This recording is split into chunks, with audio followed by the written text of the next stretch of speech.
Assalamu alaikum, brothers. If we can move to the left side, please, so that the sisters can come into the main hall. Jazakallah khair. Yeah, it's on. Yeah.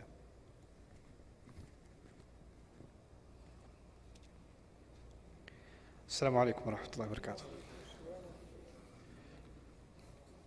This one too. Okay.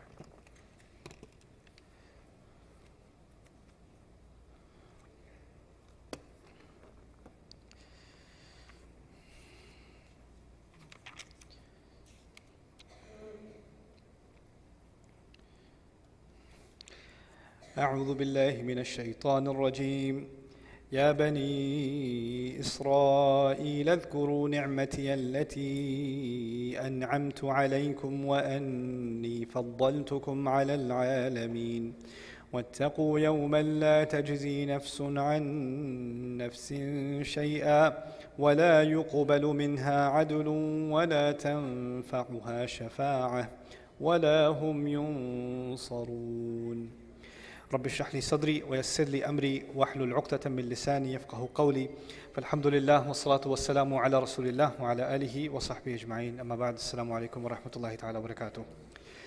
کیونکہ آج کل کے دنوں میں ہم حج کے ایام میں ہیں اور حج کے ایام میں اچھی بات ہے کہ ہم ابراہیم علیہ السلام کے بارے میں کچھ بات کریں. اور حج کی جو اصل ہے یہ اصل میں ان دنوں کو شعائر اللہ بھی کہا جاتا ہے. یہ وہ دن ہے جس سے ہمیں شعیرہ اصل میں عربی میں کہتے ہیں احساس کو. تو شعائر اللہ ایسے دن جن سے اللہ تعالیٰ کے بارے میں احساس دل میں پیدا ہو. اسی لیے صفا اور مروہ کو بھی ان الصفا والمروۃ من شعائر اللہ. صفا اور مروہ اللہ کے شعائر میں سے ہے، یعنی ایسے مقامات ہیں جہاں جا کر انسان کو کچھ احساس ہونا چاہیے. تو ان چیزوں کا کچھ دن ہیں تاریخ کے اور کچھ شخصیات ہیں تاریخ کے اور کچھ مقامات ہیں تاریخ کے جن کو تمام کو شعائر کہا جاتا ہے. ان کو مختلف الفاظ بھی استعمال کیے جاتے ہیں، لائک ایام اللہ، یہ اللہ تعالیٰ کے دن ہیں، یہ اللہ تعالیٰ کے دن ہیں. تو اللہ تعالیٰ نے اپنی ہدایت میں ایک چیز مختلف طریقوں سے ہمیں ہدایت دی، اور ایک جو طریقہ جس سے ہمیں ہدایت دی ہے اس میں کیا ہے کہ کچھ تاریخ کے کچھ دن ہیں اور کچھ شخصیتیں ہیں، کچھ واقعات ہیں جن کو مسلمانوں کو بار بار دہرانا ہے، بار بار اس کو یاد کرنا ہے. اور یہ چیزیں متکرر ہیں، یعنی بار بار کہی جائیں گی، ہر دفعہ اس کا ایک نیا فائدہ ہوگا. تو عید تو ہر سال ہوتی ہے، رمضان ہر سال ہوتا ہے، حج ہر سال ہوتا ہے، ہر سال آپ کو ابراہیم علیہ السلام کے بارے میں کوئی بات سننے کو ملے گی. لیکن آپ کی زندگی میں مختلف چیزیں ہو رہی ہیں. پچھلے سال جو آپ کے ساتھ ہو رہا تھا وہ اس سال نہیں ہو رہا. آپ کے سامنے امتحانات اور ہیں، آپ کے سامنے مشکلیں اور ہیں، آپ کے سامنے موقع اور ہیں. آپ کا اللہ تعالیٰ سے تعلق بھی بدلتا رہتا ہے. پہلے اچھا تھا، اب تھوڑا کم ہو گیا، پھر زیادہ ہوا، اونچ نیچ ہوتی رہتی ہے. تو وہی بات جو آپ نے پچھلے سال سنی ہو، یا وہی آیت جس کے بارے میں آپ نے کچھ پچھلے سال سنا یا اس سے 3 سال بعد پہلے سنا ہو، آپ اب سنو گے تو آپ کو کوئی نئی چیز سامنے آئے گی، کیونکہ آپ ایک نئے دور سے گزر رہے ہو. کیونکہ قرآن کا اصل مقصد صرف معلومات نہیں ہے، اصل میں قرآن کا مقصد ہے دل سے بات کرنا. تو کبھی کبھی وہی بات پرانی بات ہوتی ہے، وہ لگتا ہے جیسے ابھی بات کہی جا رہی ہے. اسی طرح سے رسول صلی اللہ علیہ وسلم کے بارے میں ایک آیت ہے قرآن میں، وما محمد الا رسول قد خلت من قبلہ الرسل، کہ رسول صلی اللہ علیہ وسلم محمد سوائے رسول کے کچھ بھی نہیں ہیں. ان سے پہلے بھی کئی رسول آ چکے ہیں اور جا چکے. أَفَإِن مَاتَ أَوْ قُتِلَ انقلبتم عَلَىٰ أَعْقَابِكُمْ، اگر وہ مر گئے، اگر ان کی موت ہو گئی یا وہ مارے گئے، قتل ہو گئے، تو کیا تم اپنے دین سے بدل جاؤ گے، ہٹ جاؤ گے؟ یہ آیت ہے سورۃ آل عمران میں. رسول صلی اللہ علیہ وسلم کے وصال کے دوران عمر بن الخطاب کو ایک طرح سے کہہ لیں پینک اٹیک ہو گیا. وہ ماننے کو تیار ہی نہیں تھے کہ ان کی ڈیتھ ہو گئی رسول صلی اللہ علیہ وسلم کی. تو انہوں نے کہہ دیا جس نے کہا کہ میرے رسول کی موت ہوئی میں اس کا سر اڑا دوں گا. تو اس وقت ابو بکر صدیق نے یہ آیت پڑھی، وما محمد الا رسول قد خلت من قبلہ الرسل افإن مات أو قتل انقلبتم على أعقابكم، کہ رسول صلی اللہ علیہ وسلم تو سوائے نبی کے رسول کے علاوہ کچھ ہے نہیں، اور ان سے پہلے بھی رسول آ چکے. اگر وہ مر گئے یا ان کا قتل کر دیا گیا تو کیا تم اپنے دین سے ہٹ جاؤ گے؟ ومن ينقلب على عقبيه فلن يضر الله شيئا، اور جو اپنے دین سے ہٹے گا، جو اپنے یعنی پیچھے مڑ کر جائے گا، وہ اللہ کا کوئی نقصان نہیں کر سکے گا. وسيجزي الله الشاكرين، اور اللہ جو شکر کرتے ہیں ان کو بہت جلد ان کو وہ جزا دے گا، جزائے خیر دے گا. عمر بن الخطاب کہتے ہیں کہ مجھے ایسا لگا کہ یہ آیت ابھی آئی ہے. آیت ان کو پہلے سے معلوم ہے، جب آئی تھی تب بھی وہ وہاں موجود تھے، لیکن ان کو اس وقت لگ رہا ہے کہ ابھی آ رہی، کیونکہ ابھی وہ ایک دور سے گزر رہے ہیں، ان کے دل پہ کچھ گزر رہی ہے. اس وقت ان کو اس آیت کی ضرورت تھی. تو یہ تو ایک تو ہے کہ قرآن کس موقع پر نازل ہوا، کس مقام پر نازل ہوا، کس وقت یہ آیت آئی، کس وقت یہ آیت آئی. اس کو سب اردو میں شان نزول کہتے ہیں نا ہم.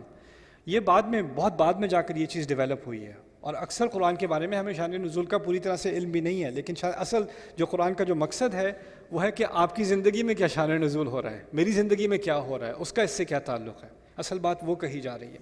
تو اس کے ضمن میں آپ کے سامنے، کیونکہ بقرہ کے بارے میں پچھلی دفعہ بھی بات ہوئی تھی اور بقرہ کے بالکل عین درمیان میں ابراہیم علیہ السلام کے بارے میں اور کعبے کے بارے میں بات ہو رہی ہے، تو اس کو تھوڑا سا مزید میں آگے لے کے جانا چاہ رہا ہوں۔ اللہ تعالیٰ نے ایک تفصیلی تنقید کی ہے، کرٹیسزم کیا ہے بنی اسرائیل کا 80 آیات تقریباً اسی ایک موضوع پر، بنی اسرائیل کے اوپر، یا بنی اسرائیل۔ اور پھر سوال یہ پیدا ہوتا ہے کہ یہ ہدایت آپ کے لیے، میرے لیے، ھدی للمتقین الذین یؤمنون بالغیب، شروع میں کہہ دیا تھا نا کہ ہدایت تو میرے لیے ہے، ہدایت تو ان کے لیے جو اس کتاب پر ایمان لائے ہیں۔ تو اگر ہدایت ہمارے لیے ہے تو یہ 80 آیات ان کے بارے میں کیوں ہیں؟ تو اصل میں یہ اس قرآن کا مقصد یہی نہیں ہے کہ ان کو سنا دینا کہ تم لوگ کتنے خراب تھے، کتنے بکواس تھے، اور اس لیے تمہیں اپنے مقام سے ہٹایا جا رہا ہے۔ اصل میں نزلت فیہم عبرۃ لنا، جیسے میں نے پہلے کہا تھا، بات ان کے بارے میں نازل ہوئی ہے، لیکن اصل میں عبرت ہمیں لینی ہے، سبق ہمیں لینا ہے۔ تو سارے سبق دینے کے بعد ان کا ایک تھوڑی بہت چیزیں جو رہ گئی تھیں، جو رکاوٹ بن گئی تھیں کہ وہ ہمارے نبی کو ماننے سے انکار کر رہے تھے، وہ یہ کہہ رہے تھے کہ ہم تو ہیں چنی ہوئی قوم اور ہم بنو اسرائیل ہیں۔ اسرائیل کا دوسرا نام میں نے پہلے آپ کو بتایا تھا اسحاق، تو ہم اسحاق کی اولاد ہیں، اور نبی جو ہیں وہ اسی نسل سے آتے ہیں، اور یہ تو ہمارا وعدہ ہے، ہمارے رب نے ہم سے وعدہ کیا ہوا ہے کہ نبی اسی نسل میں سے آئے گا، تو ہم جو دوسری نسل ہے اس میں سے کیسے مان لیں؟ ان کو وہ بنی اسماعیل مانتے ہیں، رسول صلی اللہ علیہ وسلم بنی اسماعیل۔ اب پیچھے تاریخ میں جائیں تو آپ کو ایک اور بات پتہ چلے گی، انہوں نے اصل میں تاریخ کی کچھ واقعات ہیں تاریخ کے، ان کو انہوں نے بدلنے کی کوشش کی، اور اس کے بارے میں حمید الدین فراہی رحمہ اللہ نے بہت تفصیلی تحقیق کی ہے۔ خلاصہ میں آپ کے سامنے رکھ رہا ہوں، انہوں نے عربی میں کتاب لکھی ہے الرأی الصحیح فی من هو الذبیح، لیکن مختصر بات ابھی سمجھ لیں۔ اصل میں ابراہیم علیہ السلام کے 2 بیٹے، ایک اسماعیل اور ایک اسحاق، ان کا بائبل میں بھی ذکر ہے، ٹھیک ہے۔ اسماعیل بائبل کے مطابق بھی اسماعیل بڑے ہیں اور اسحاق ان سے چھوٹے ہیں، 14 سال کا فرق ہے تقریباً عمر میں دونوں کی، ٹھیک ہے۔ ان لوگوں نے کیا کیا؟ انہوں نے کہا کہ جو اسماعیل ہیں وہ ناجائز اولاد ہیں، معاذ اللہ، ابراہیم علیہ السلام کی، ٹھیک ہے، اور کیونکہ وہ ناجائز اولاد ہیں وہ ان پر لعنت ہے، اور ان کی جو باقی اولاد اور نسلیں ہیں وہ سب ملعون ہیں، لعنت ہے ان سب پر، ان پہ کوئی اللہ تعالیٰ کی برکت آ ہی نہیں سکتی۔ اور جو دوسری اولاد ہے اسحاق، اس پر اللہ تعالیٰ کی نعمتیں ہیں، اور وہ نعمتیں کیا ہیں کہ ان میں نبی آتے رہیں گے۔ تو ایک طرف سے ہے جس کو ابھی بھی کہتے ہیں the cursed nation، ٹھیک ہے۔ اور یہ جو فلسفہ ہے نا، یہ صرف یہودیوں تک نہیں رہا، یہ پھر عیسائیت میں آیا۔ عیسائیت کے بعد یہ جو امریکہ میں جو کرسچینٹی ہے اس کی کئی ویریشنز ہیں، خاص کر جو ایونجیلیکل کرسچینٹی ہے، جس کے بڑے بڑے چرچز ہیں، خاص کر ساؤتھ میں، بائبل بیلٹ میں ہیں، ان کے ہاں یہ بہت پاپولر ہے یہ کانسیپٹ کہ جو اسماعیل علیہ السلام ہیں ان پر لعنت ہے اور ان کی اولاد پر لعنت ہے، اور وہ شیطان کا کام کریں گے، اور اسی کی بنیاد پر وہ سنڈے میں اپنے سرمنز دیتے ہیں اسلام کے بارے میں کہ جو قرآن آیا ہے وہ بنی اسماعیل کی اولاد میں آیا ہے، یہ شیطان کا کلام ہے، اس چیز کو وہ پھیلاتے ہیں۔ اور سارا مقصد یہی کہ جو ساری جنگیں ہو رہی ہیں نا، یہ ان شیطانوں کی وجہ سے ہو رہی ہے، ہمیں وہ اسماعیل کی اولاد کہہ کے، شیطان کہہ کے، ان کا یہ پورا فلسفہ کہاں سے شروع ہوا کہ چنی ہوئی اولاد کون سی ہے؟ اسحاق، اور لعنت کی ہوئی اولاد کون سی ہے؟ اسماعیل۔ اب مزے کی بات یہ ہے کہ بائبل نے کہہ دیا، اس بائبل میں کئی مقامات پر اسماعیل علیہ السلام کو ابراہیم علیہ السلام کا بیٹا کہا گیا ہے۔ یہ نہیں کہ وہ کہتے ہیں بیٹا مان ہی نہیں سکتے کہ ناجائز ہے، لیکن بائبل نے خود ان کو بیٹا کئی مقامات پر کہا ہے، کئی مقامات پر۔ اچھا، وہ کیونکہ وہ 14 سال بڑے ہیں بائبل کے مطابق بھی، تو بائبل میں آتا ہے کوٹ، سیکریفائس یور اونلی سن، اپنے واحد بیٹے کو میرے لیے ذبح کرو، اپنے واحد بیٹے کو۔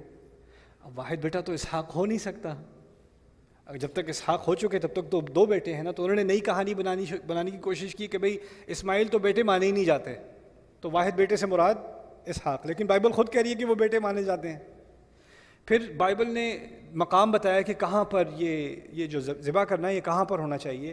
یہ 2 پہاڑیاں ہیں جلی ہوئی، بائبل میں ذکر ہے ان چیزوں کا، 2 پہاڑیاں جلی ہوئی، شیفا اور مورا، شیفا اور مورا کے نام سے۔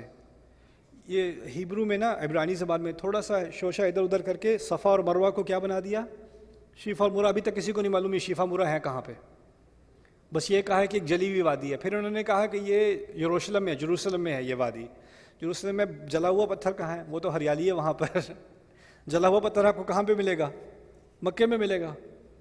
تو جو انہوں نے تبدیلیاں لائی نا اس چیز کو فردر کرنے کے لیے، بس ایک چیز کی خاطر، ایک مقصد کی خاطر کہ ایک اولاد کو جو ہے چنا ہوا مانا جائے، دوسری کو لعنت والا مانا جائے، اور اس طرح سے انکار کیا جائے کہ یہ تو ابراہیم کی اولاد میں سے شمار ہی نہیں ہوتے، ٹھیک ہے نا. اور اسی لیے بار بار اپنے آپ کو بنی اسرائیل بنی اسرائیل بنی اسرائیل کے نام سے، اگر ابراہیم علیہ السلام کا چرچا زیادہ کریں گے تو پھر دوسری اولاد کو بھی اکنالج کرنا پڑے گا، ٹھیک ہے نا. اب قرآن نے بنی اسرائیل کی خوب جو ہے وہ کلاس لی، 80 آیات سورۃ البقرہ میں ان کی تاریخ میں سے جو اپنی تاریخ پہ بڑا فخر کرتے تھے یہ لوگ، تو ان کی تاریخ میں جو ان کی غلطیاں ہیں جن کا وہ ذکر بھی نہیں کرتے تھے، خود شرماتے تھے ان چیزوں کا ذکر کرنے سے، ان کو سامنے پول کھول کے اللہ تعالیٰ نے ایک کے بعد دوسری کے بعد تیسری کے بعد سامنے رکھ دی ساری بات. اچھا، یہ ساری بات کرنے کے بعد پھر واپس لائے ہیں مسئلہ ابراہیم علیہ السلام کی طرف، اور یہاں سے بات شروع ہو رہی ہے. میں آپ کچھ آیتیں ہیں، میں جتنی آیتوں کا ترجمہ کر سکوں گا انشاءاللہ کروں گا، اور مختصر صاحب کے سامنے ایکسپلین کروں گا. تو بنی اسرائیل سے خطاب کرنے کے بعد اب یہاں کہا جا رہا ہے ان سے، وَإِذِ ابْتَلَىٰ إِبْرَاهِيمَ رَبُّهُ بِكَلِمَاتٍ فَأَتَمَّهُنَّ، جب ابراہیم علیہ السلام سے ان کے رب نے بڑے بڑے امتحانات لیے اور وہ تمام کے تمام پورے کر چکے. قَالَ إِنِّي جَاعِلُكَ لِلنَّاسِ إِمَامًا، انہوں نے کہا، اللہ تعالیٰ نے ان سے کہا کہ میں آپ کو تمام انسانیت کے لیے ایک امام بنا رہا ہوں. امام عربی میں لیڈر کے لیے بھی کہتے ہیں، قائد کے لیے بھی کہتے ہیں. قَالَ وَمِن ذُرِّيَّتِي، تو فوراً ابراہیم علیہ السلام کو فکر ہوئی کہ میری اولاد کے بارے میں کیا ہوگا. ذریہ سے مراد صرف بچے نہیں ہوتے، بچوں کے بچوں کے بچوں کے بچے بھی ذریہ کہا جاتا ہے عربی میں. اولاد میرے اپنے بچے، ذریہ آنے والی نسلیں، ان کے لیے ذریہ کا لفظ استعمال ہوتا ہے. تو ابراہیم علیہ السلام تمام امتحان پاس کر چکے، اللہ تعالیٰ ان کو اعزاز دے رہے ہیں کہ آپ کو اب امامت مل رہی ہے انسانیت کے اوپر. انسانیت کے اوپر بائی دا وے ایک سائڈ پہ ایک نوٹ رکھ لیں، تمام انسانیت کے لیے کون سا نبی بھیجا گیا ہے؟ رسول اللہ صلی اللہ علیہ وسلم. اور تمام انسانیت کے لیے ہمارے رسول سے پہلے اگر کسی کو ایک جو ہے اعزاز دیا تھا کہ آپ تمام انسانیت کے لیے ہیں، وہ اعزاز دیا گیا تھا کس کو؟ ابراہیم علیہ السلام کو. اصل میں ہمارے نبی کا جو مشن ہے نا وہ تکملہ ہے، اس کو کمپلیٹ کیا گیا. شروع ہوا تھا ابراہیم علیہ السلام سے، مکمل ہوا ہے ہمارے نبی میں صلی اللہ علیہ وسلم. اصل بات یہ ہے وہ بھی تمام انسانیت کے لیے تھے. جب انہوں نے کعبہ بنایا تو تمام انسانیت کے لیے بنایا تھا ایکچولی. اسی لیے وہ ایک قوم کے پاس نہیں رہے، وہ جگہ جگہ جاتے رہے. وہ بھی ایک انٹرنیشنل قسم کے نبی ہیں نا، رسول ہیں. اور ان کی اولاد میں اللہ تعالیٰ نے وہ رسول بھیجا صلی اللہ علیہ وسلم آخرکار، جو تمام انسانیت کے لیے بھیجا گیا تھا. اچھا، اب یہاں واپس آتے ہیں. اللہ تعالیٰ نے کہا آپ کو تمام انسانیت کے لیے ہم لیڈر بنا رہے ہیں. وہ کہتے ہیں قَالَ وَمِن ذُرِّيَّتِي، میری اولاد کو کیا ہوگا؟ قَالَ لَا يَنَالُ عَهْدِ الظَّالِمِينَ، انہوں نے کہہ دیا کہ جو ظلم کر رہے ہیں ان تک میرا وعدہ نہیں پہنچے گا، ان کو میں لیڈری نہیں دوں گا، ان کو یہ اعزاز نہیں ملے گا. اب 80 آیات ہو چکی ہیں جس میں کیا بات ظاہر ہو گئی ہے کہ ابراہیم کی اولاد میں سے ایک نسل ایسی ہے جو ظالم ہے، اس نے کئی جگہ ظلم کیا ہے، اور ظلم کی دلیل یہ 80 آیات ہیں. اور اب ان کو یاد دلایا جا رہا ہے کہ جب ابراہیم علیہ السلام نے اپنی اولاد کے لیے جو ہے اللہ تعالیٰ کے سامنے ایک پیشکش کی تھی، اللہ نے کہا آپ کو میں امام بنا رہا ہوں، اور کہا میرے بچوں کا کیا ہوگا، ان کے بچوں کا کیا ہوگا. اللہ نے کہا ان میں سے جو ظلم کریں گے ان تک میرا وعدہ نہیں پہنچنے والا. تو ابھی ان آیات میں ظلم کرنے والے کون ہوئے؟ پہلے وہ تو بنو اسرائیل ہوئے نا.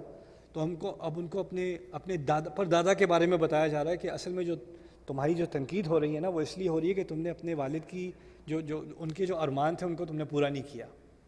اچھا، وَإِذْ جَعَلْنَا الْبَيْتَ مَثَابَةً لِلنَّاسِ وَأَمْنًا، اور پھر جب ہم نے گھر کو بنایا، ابھی گھر کا ذکر یہ نہیں کہا کھل کر سامنے آ کر کہ یہ کعبہ ہے، بس کہہ دیا گھر. جعلنا البیت. بنو اسرائیل سن رہے ہیں، اب یہ سوچ رہے ہیں یہ بیت المقدس ہے کیا، یہ یروشلم ہے، یہ کون سا گھر ہے؟ مثابۃ للناس، اور یہ ایسا گھر جو تمام انسانیت کے لیے، تمام لوگوں کے لیے ثواب کمانے کے لیے وہ اس کی طرف مائل ہوں. وہ امنا، اور ایسی جگہ جو ہمیشہ پرامن رہے، وہ ہمیشہ پرامن رہے. اب یہودی اس بات کو سن کر پریشان. ایک تو ہم جو یروشلم ہے وہ تمام انسانیت کے لیے کہ صرف یہود کے لیے؟ وہ تو صرف یہود کے لیے. تو یہ کہہ رہے ہیں یہ کون سا گھر ہے؟ اور پھر دوسری بات یہاں آ گئی وہ امنا، اور یہ ایسی جگہ ہم نے بنائی جو ہمیشہ پرامن رہے. یروشلم میں کیا ہوا ہے؟ کتنی جنگیں ہو چکی ہیں، کتنی دفعہ برباد کیا جا چکا ہے. وہ تو سورۃ الاسراء میں اس کا بھی ذکر ہے، کتنی دفعہ یروشلم کے اوپر حملے ہوئے، پوری طرح برباد ہوا، ٹیمپل بھی برباد ہوا.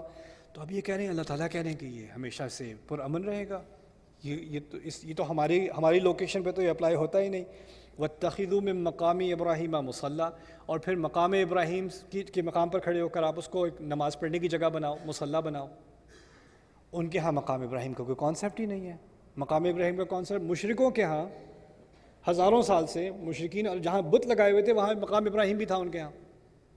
اور وہ کعبے کو مشرک ہونے کے باوجود ابراہیم علیہ السلام کی طرف منسوب کرتے تھے. وَاتَّخِذُوا مِن مَّقَامِ إِبْرَاهِيمَ مُصَلًّى. اب پھر بات آگے کھل گئی وَعَهِدْنَا إِلَىٰ إِبْرَاهِيمَ وَإِسْمَاعِيلَ. اسی طرح سے ہم نے وعدہ لیا تھا ابراہیم سے بھی اور ساتھ ہی اسماعیل سے بھی. کس اولاد کا ذکر آ گیا؟ اسماعیل علیہ السلام کا. اب بات کھل گئی کہ اصل میں جس گھر کی بات ہو رہی ہے اس گھر کا تعلق ابراہیم اور اسحاق سے نہیں، اس گھر کا تعلق ابراہیم اور اسماعیل سے ہے علیہم السلام. ان طہر بیتی للطائفین والعاکفین والرکع السجود، کہ آپ دونوں میرے گھر کو پاک کریں گے ان لوگوں کے لیے جو طواف کریں گے، طائفین طواف کرنے والے، العاکفین اعتکاف کرنے والے، والرکع السجود رکوع سجدہ کرنے والے. اب ایک مزید مشکل بنی اسرائیل کے لیے، ان کے ہاں طواف ہے ہی نہیں، طواف کا سوال ہی پیدا نہیں ہوتا. اعتکاف ٹھیک ہے کسی حد تک ہے، رکوع بھی ہے، سجدہ نہیں ہے. تو پہلی بات طواف کی، آخری بات سجدے کی. اور جو پہلی آخری بات ہے نا وہ صرف کعبے پہ ہوتی ہے، وہ ان کے ہاں ہوتی ہی نہیں، بلکہ بنو اسرائیل نے سجدے کو نکال دیا، منسوخ قرار کر دیا. اب وہ سجدہ کرتے ہی نہیں ہیں، وہ رکوع کرتے ہیں. آپ نے دیکھا ہوگا ویلنگ وال پہ بھی آدھا آدھا جھکتے ہیں نا. وہ میری کسی رہبر سے بھی بات ہوئی تھی، آپ لوگ سجدہ نہیں کرتے، کہتے ہیں ہم کیا کرتے تھے کسی زمانے میں، اب نہیں کرتے. اب ہم افسوس کرتے ہیں کہ ہم نہیں کرتے. میں نے کہا افسوس نہ کریں، آپ کر لیں. کھل کے بات کی میں نے، کیا مشکل ہے کرنے کی، اتنی افسوس کی ضرورت نہیں، بہت آسان ہے. رکوع میں بیک تو آپ کی فلیکسیبل ہے، تھوڑی اور فلیکسیبل کر دیں گے تو خیر یہاں پر وہ رکع سجود. وَإِذْ قَالَ إِبْرَاهِيمُ رَبِّ اجْعَلْ هَٰذَا بَلَدًا آمِنًا. پھر ابراہیم علیہ السلام نے کہا کہ میرے رب اس جگہ کو ایک پرامن زمین بنا دے، ایک پرامن مکان بنا دے. وَارْزُقْ أَهْلَهُ مِنَ الثَّمَرَاتِ، اور اس کے رہنے والوں کو ہر طرح کے پھل کھلا دے. ہر طرح کے پھل کہاں سے آئیں گے مکے میں؟ مکہ تو صحرا ہے، مکے میں ایک پودا بھی اگ جائے بڑی بات ہے. اور یہاں دعا ہو رہی ہے کہ یہاں کے لوگوں کو ہر طرح کے پھل کھلا دیجئے. من آمن باللہ والیوم الآخر، جو بھی یہاں پر، جو بھی اللہ تعالیٰ آپ پر ایمان لائے، اللہ پر ایمان لائے اور آخری دن پر ایمان لائے، ان کو پھل کھلا دیجئے، ان کو پھل کھلا. یہ ایک عجیب سا کلام ہے، اور اس کی یہ تاریخ میں کتنے ہزاروں سال پہلے یہ بات ہو رہی ہے. یعنی یہ اسرائیلیت سے پہلے کی بات ہو رہی ہے، یہودیت سے پہلے کی بات ہو رہی ہے. آپ بائبل کا جائزہ لیں، بائبل میں مختلف چیزیں شامل ہیں، لیکن تورات جو ہے نا وہ اس کو کہتے ہیں the 5 books of the Tanakh، 5 کتابیں ہیں کتاب المقدس میں. اس کے علاوہ مزید بھی ہیں لیکن وہ ان کو مانتے نہیں ہیں زیادہ. اصل میں جو یہودی پڑھتے ہیں وہ یہ 5 کتابیں پڑھتے ہیں. ان 5 کتابوں میں یا تو تاریخ ہے یا قانون ہے، یا شریعت ہے یا تاریخ ہے، اور کچھ بھی نہیں ہے. آخرت کا تقریباً کہیں بھی ذکر نہیں ہے. یعنی شروع سے آخر تک آپ پڑھ لیں، آخرت آپ کو بیرلی کہیں مشکل سے ملے گی یا اشارے میں مل جائے گی. قرآن میں آخرت کا ذکر ہر 2-3 آیت بعد اللہ تعالیٰ کی آخرت کا ذکر، اللہ کے سامنے جواب دینا ہے، اس کا تقوی اختیار کرو، اس دن سے ڈرو، یا جنت کا ذکر یا دوزخ کا ذکر، جزا کا ذکر. آخرت آتی رہتی ہے قرآن میں، آپ آخرت سے نکل نہیں سکتے. ایک صفحہ گزر جائے آخرت نہ آئے، مشکل ہے. بائبل میں آخرت غائب، تقریباً غائب. اور یہاں انہوں نے کہا ایسے لوگوں کو کھلانا جو اللہ پر اور آخری دن پر ایمان لاتے ہوں. من آمن باللہ والیوم الآخر. ابراہیم علیہ السلام سے کہا گیا، اللہ تعالیٰ نے کہہ دیا قال ومن کفر فامتعه قلیلا، نہیں جو کفر کرے گا اس کو بھی میں تھوڑا کھلا دوں گا، اس کو تھوڑا انجوائے کرنے دوں گا، اس کو بھی تھوڑا مزے کرنے دوں گا. امتعه، تھوڑا کچھ دے دینا جس کو وہ انجوائے کر سکے، جس سے وہ مزہ لے سکے.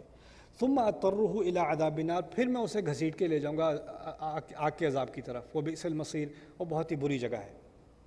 وَإِذْ يَرْفَعُ إِبْرَاهِيمُ الْقَوَاعِدَ مِنَ الْبَيْتِ وَإِسْمَاعِيلُ رَبَّنَا تَقَبَّلْ مِنَّا إِنَّكَ أَنْتَ السَّمِيعُ الْعَلِيمُ. اور جب ابراہیم علیہ السلام اس گھر کی بنیادیں اٹھا رہے تھے اسماعیل علیہ السلام کے ساتھ اور دعا کر رہے تھے ہمارے رب ہم سے قبول کر لے، آپ ہی سننے والے ہیں، آپ ہی سب جاننے والے ہیں. اب بنو اسرائیل سے خطاب ہو رہا تھا اور اب بات ہو رہی ہے اسماعیل کی، جس کو وہ کہتے ہیں ان پر لعنت ہے، رائٹ؟ یہی کہتے ہیں نا. تو اب دیکھنا ہوگا کیا. ربنا وجعلنا مسلمین لک، ہمارے رب ہمیں، ہم دونوں کو، ابراہیم علیہ السلام دعا کر رہے ہیں ہمیں، مجھے اور میرے بیٹے کو، کیونکہ 2 ہی تھے نا، وہ مسلمینی 2 کے لیے استعمال ہوتا ہے، ہم دونوں کو اپنے لیے مسلمان بنا دے، مسلم بنا دے، اپنے آگے جو ہے وہ پوری طرح سرنڈر کرنے والا، سر تسلیم خم کرنے والا بنا دے. اوکے. وَمِن ذُرِّيَّتِنَا أُمَّةً مُسْلِمَةً لَكَ، اور ہماری اولاد میں سے ایک مسلم امت تو دے دے، ایک مسلم امت نکال دے. وہ ارینا منا، اچھا مسلم کا لفظ استعمال ہوا کہ ابراہیم اور اسماعیل نے اپنے لیے دعا کی کہ ہمیں مسلم رکھ اور ہماری اولاد میں سے ایک امت ہو جو مسلم ہو. ہم اس دعا کا جواب ہیں اصل میں، رائٹ. وَتُبْ عَلَيْنَا وَأَرِنَا مَنَاسِكَنَا وَتُبْ عَلَيْنَا، اور ہمیں اس کے اپنے مناسک یعنی یہاں پہ کرنا کیا ہے، طواف کیسے کیا جاتا ہے، پہلے کیا کرنا ہے، پہلے کون سی دعا کرنی ہے، پھر کہاں پر نماز پڑھنی ہے، مقام ابراہیم کہاں پر ہوگا، صفا اور مروہ کے درمیان کیا کرنا ہے، کون سے اذکار کرنے ہیں، کیسے یہ سارے ریچولز پورے کرنے ہیں، یہ بھی ہمیں سکھا دیجیے، ہمیں دکھا دیجیے. وَتُبْ عَلَيْنَا، اور ہماری توبہ قبول کر لیجیے. اسی لیے آپ کو پتہ ہوگا آج تک کوئی حج پہ جاتا ہے تو حج پہ جانے کی اس کی سب سے بڑی موٹیویشن کیا ہوتی ہے؟ گناہ معاف ہو جائیں گے، توبہ قبول ہو جائے گی، پچھلے کیے گھرے سارے سب صاف، ساری سلیٹ صاف، رائٹ. اور یہ الفاظ ہزاروں سال پہلے یہ اسی چیز کا یہ جواب ہے. انہوں نے یہ بات مانگی تھی، ہمیں بتائیے ہم کیا کریں، کون سے مناسک پورے کریں یہاں پر جس کعبے کی ہم تعمیر کر رہے ہیں، اور اسی کے ذریعے سے ہماری توبہ قبول کر لیجیے. انک انت التواب الرحیم، آپ ہی تو ہیں جو توبہ کو بار بار قبول کرتے ہیں اور رحمت کرتے ہیں. ربنا وابعث فیہم رسولا منہم یتلو علیہم آیاتک، ہمارے رب ان کے درمیان یعنی ہماری اولاد کی اولاد میں سے کم از کم ایک رسول بھیج دیجیے جو آپ کی آیات ان پر آ کر سنائیں گے، آپ کی آیات ان پر پڑھیں گے. وَيُعَلِّمُهُمُ الْكِتَابَ، ان کو کتاب سکھائیں گے، والحکمہ، اور حکمت سکھائیں گے. وہ کبھی تفصیلی بات ہوگی ایک دن ان چیزوں کے بارے میں، بہت گہری بات ہے یہ. وَيُزَكِّيهِمْ، اور انہیں وہ پاک کر دیں گے، انہیں وہ پاک کر. ابراہیم علیہ السلام نے اسماعیل علیہ السلام کے ساتھ دعا مانگی کہ ہماری اولادوں میں سے، نسلوں میں سے کتنے رسول آئیں؟